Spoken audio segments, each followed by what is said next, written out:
there and welcome to the Forbes India show. I'm Shireen Bhan. My guest on the show today is a man who's finally going to help Harley-Davidson ride into India. Anoop Prakash, many thanks for joining us on the show. Thank you, It's been quite a negotiation, hasn't it been? I mean, the papers have talked about it in depth, the mangoes for Harley bargain. Was it a hard bargain to drive?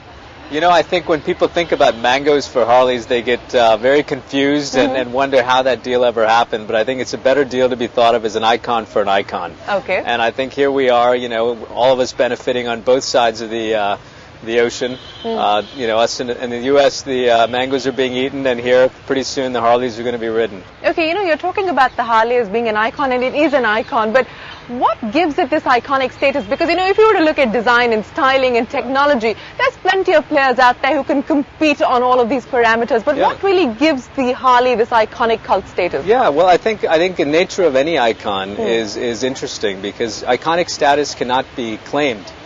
It has to be bestowed. Sure. And, I think the history of Harley has allowed us to, have that mantle bestowed on us, and very humbly we take it, seriously. Why do you think that connect has happened? Why do you think that connection has been made? I think the connection has happened in a number of ways. I think from the very beginning, it's a 107-year-old company.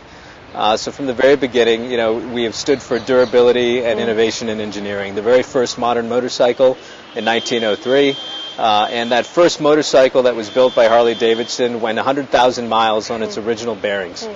So you see the DNA of our brand and of our motorcycles is all about quality and durability. And I think when you took that forward, in the 50s and 60s, we listened to our customers. All of our design elements, whether it's choppers and bobs that came from, custom styling that our customers did, on their own to our bikes, we accepted that and we built it into our own styling. So again, we've taken on, listened to our customers, and as we listen to our customers and that relationship has developed over time, we've taken on that iconic status, and of course we take it very seriously.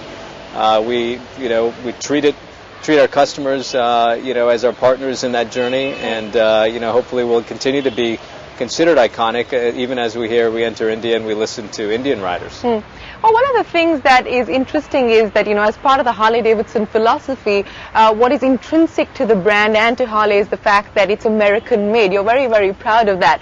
But, when you're addressing markets like India, will an American cost structure in that manner really be sustainable, you think?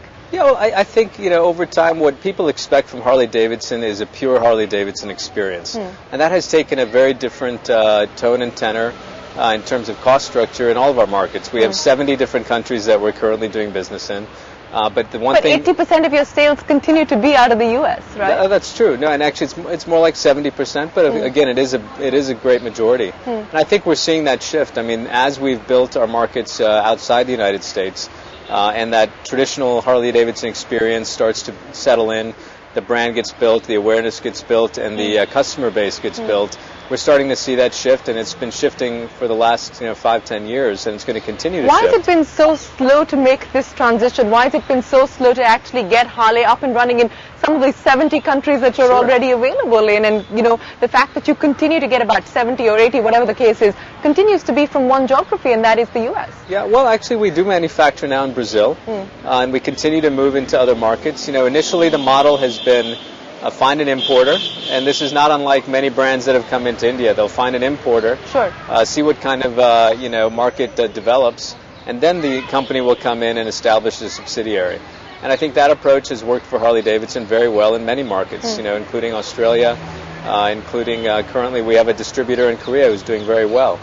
So there's really, at this point, not a need to go into that market directly. I think for India, the unique aspect of the Indian market and what we see in India and the potential is that we've come in from the very beginning with a subsidiary. And that's a huge decision for any manufacturer to make. I mean, we are basically investing without $1 of revenues at this point, and we're investing in building the brand because we believe in the long-term opportunity here. Again, we've made several predictions about this being our biggest market in Asia within 10 years, and we're going to stick to that. So how are you going to achieve a more Indian cost structure, if I may ask you that? Well, maybe I can ask you what an Indian cost structure means, but No, I mean, for instance, are you going to be sourcing from India? Because what I understand is that several Indian vendors have received RFQs from Harley. Is that going to be an integral part of the strategy? Well, as far as sourcing goes, I mean, I can't speak to sourcing as much. That happens out of our global product development area. But I think overall what we're doing is we're listening to riders. We're seeing what the market will bear. With the tariff. I mean, the tariff is a real thing. We can't ignore the fact that there is this tariff. Yeah. And we are looking at all the different ways to make our bikes accessible, both through financing, and hopefully we'll surprise and delight many customers at the Auto Expo when we announce our prices. In terms of your pricing. But, you know, from there, we have to see how the market develops. I mean, if we start to see a trajectory that makes sense for us to invest further, I think you'll see the company take that bold step in bold direction. I don't think they've ruled anything out. Sure. You know, what is the kind of projection that you are looking at? Because up until last month, if you look at the entire superbike category in the market, you know, Honda, Yamaha, everything included, just about 10 bikes per month. Yeah. What is the sort of projection that you're working with? Well, I think it's a great question, and I think the best thing about this market for us is there's no market that exists that really compares to what we're bringing to India. Sure. You could talk about the superbikes all we want, but the superbikes are a very specific price bracket. It's a very specific type of and style of riding. Very young, aggressive buyer typically. It's not for everyday riding. It's not for even weekend riding for most people. And then you have the other end of the spectrum, which is a very utility-oriented transportation. Commuter bike. At the peak of that is maybe the Royal Enfield will fit into that space. But in the middle, there's a huge gap, which I think we're coming in to fill. You know, if you look at the number of superbike options that are even in the market, or any bikes over 500 cc's, there's maybe a dozen models in the entire market available to consumers. We're basically going to match that with our initial introduction of at least 12 models, here coming in 2010. So that choice for the customer is going to be, it's going to explode, and we think the market will develop with it. Okay, but in terms of pricing, the speculation is between 7 and 25 lakh rupees. Is that what you're working with at this point in time? I'm not going to ask you to reveal the details because I know that's going to happen at the expo. Yeah, that's the working model. I mean, the working model has to basically take into account our U.S. pricing and our margin structure and the tariffs on top of that, and that's where people get the 7 to 25 lakhs. But I think we have, as business people, we have choices we can make in terms of pricing and in terms of margin and in terms of how we want to deliver that product into the market, and I think we're trying to make the hard choices that will allow our customers to be absolutely delighted and see more Harleys on the road. So who is the customer that you're actually going after? Because if you look at the U.S., increasingly year after year, the Harley consumer is getting older. The average age is about 61, I believe? Is that right? I don't know if it's that high, but it's not that high?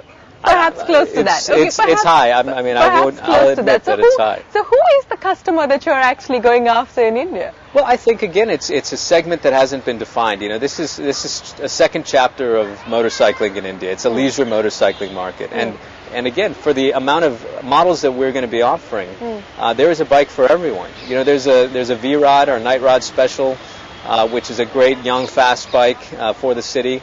And then there's the classic, Heritage Softail, which is for someone with a more classic aesthetic and classic desire. So I think that age range is really, really broad.